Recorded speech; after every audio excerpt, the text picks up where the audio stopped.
En México, más de 111 millones de personas se adhieren a la religión judio-cristiana, misma que mantiene como su texto sagrado la Biblia, de modo que tiene suma importancia para las personas.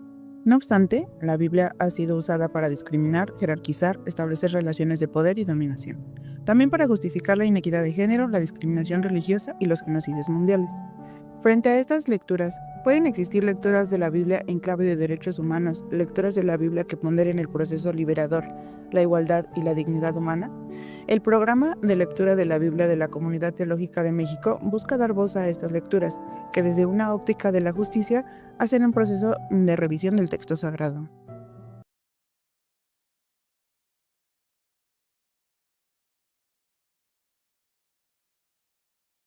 Sí, yo nací en una familia anglicana, eso es muy raro en México, soy cuarta generación. Mi bisabuelo, el padre de mi abuelo materno, fue martirizado por los cristeros durante la guerra cristera. Los cristeros asesinaron a mi bisabuelo José Cruz Gómez Becerra. Y bueno, esto me llamó un poco la atención y entonces fue que me puse a investigar un poco más o menos sistemáticamente qué onda con el anglicanismo, qué onda con la teología y bueno, después ya entré al seminario, toda mi vida he sido anglicano y me he encontrado en concordancia vamos, con el marco teórico, digamos, del anglicanismo.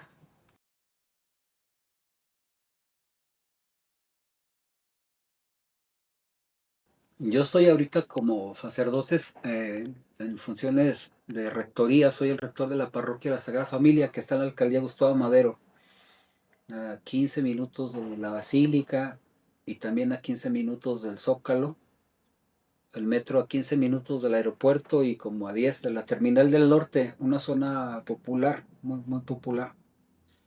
Y el 4 de septiembre de 2025 se cumplieron 10 años de la desaparición de un joven feligrés que tenía unos días de haber cumplido 16 años. Ya venía acompañando de manera solidaria a migrantes y a familias en búsqueda, pero este caso en específico me interpeló directamente y estoy muy cerca de esa familia.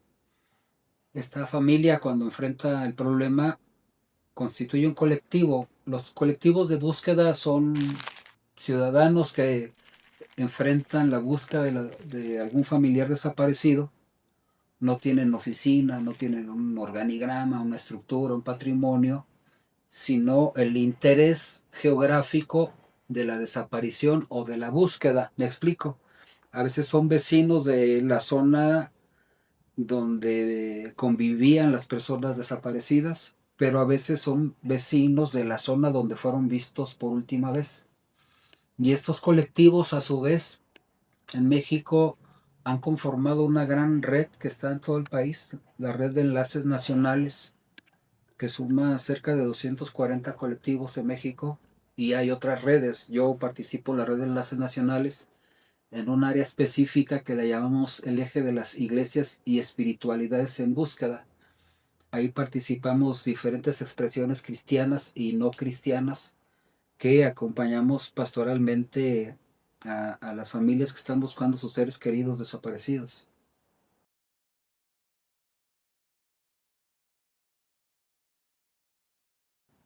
Esto es muy interesante. Hay una comprensión de las iglesias no católicas romanas, todas cristianas, que desde Martín Lutero, incluso antes había un inglés no muy conocido, John Wycliffe, consideran que toda la guía normativa se encuentra en la Biblia.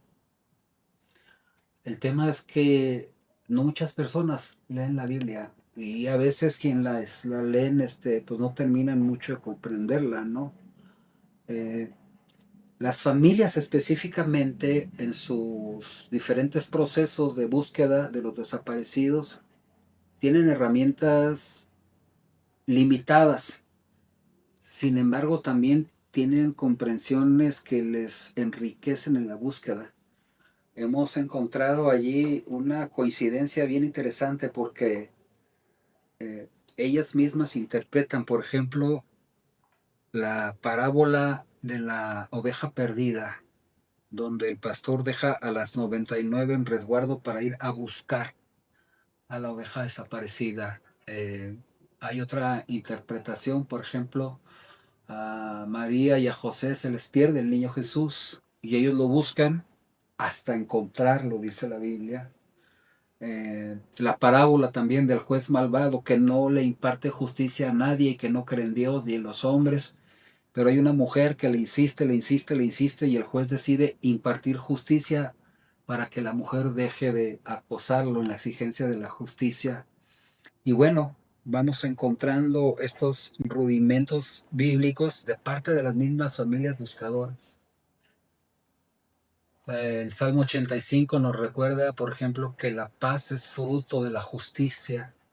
Y desde ahí venimos caminando con las familias, acompañando y también escuchando sus propias hermenéuticas bíblicas. Desmond Tutu, un obispo anglicano, el primer negro en ser obispo en Sudáfrica, en paz descanse, él decía que más que un manifiesto o de un partido político, la Biblia puede ser un texto subversivo. En la manera en que lo comprendemos, podemos encontrar el aliento para la transformación del mundo. El gran reto, Sebastián, es la comprensión del texto bíblico. Esta Biblia que usamos en Occidente es la misma que usa Trump, pero tiene otra comprensión de lo que dice el texto sagrado. Este primer testamento, la Biblia hebrea, es la misma que usa Netanyahu, pero tiene otra comprensión de lo que dice el texto sagrado. El texto sagrado ahora es accesible para quien lo busque, pero tenemos el gran desafío de la interpretación de ese mismo texto, ¿no? Nos enriquece para ser más humanos, más cordiales, más sororales, fraternos, o nos distorsiona para poder justificar unas posturas de dominación sobre el otro. Bíblicamente hablando, es innegable que hay violencia, es innegable que en el texto bíblico se refleja también incluso la recomendación por la obediencia de los esclavos. Pero vamos, estamos haciendo una lectura crítica que nos ayude a tener una mejor comprensión de la mismísima divinidad en su orientación para la humanidad, ¿no? El cristianismo tiene una base fundamental importante que de alguna manera se nutre desde el libro del Génesis. Dice el Génesis que Dios nos ha creado varón y hembra a su imagen y semejanza, independientemente de nuestra confesión. Y en lo que entendemos como la encarnación, este creador o esta fuerza creadora de todo lo visible e invisible se encarna, se humaniza y nace de María para que en el ejemplo de este Jesús, que llamamos Cristo nosotros, encontremos también la manera de armonizar con la voluntad de Dios Padre, ¿no? Pero bueno, esta es una hermenéutica, digamos, un texto bíblico, es una comprensión de lo que la divinidad espera de la humanidad, pero también de lo que la humanidad puede brindar a la divinidad.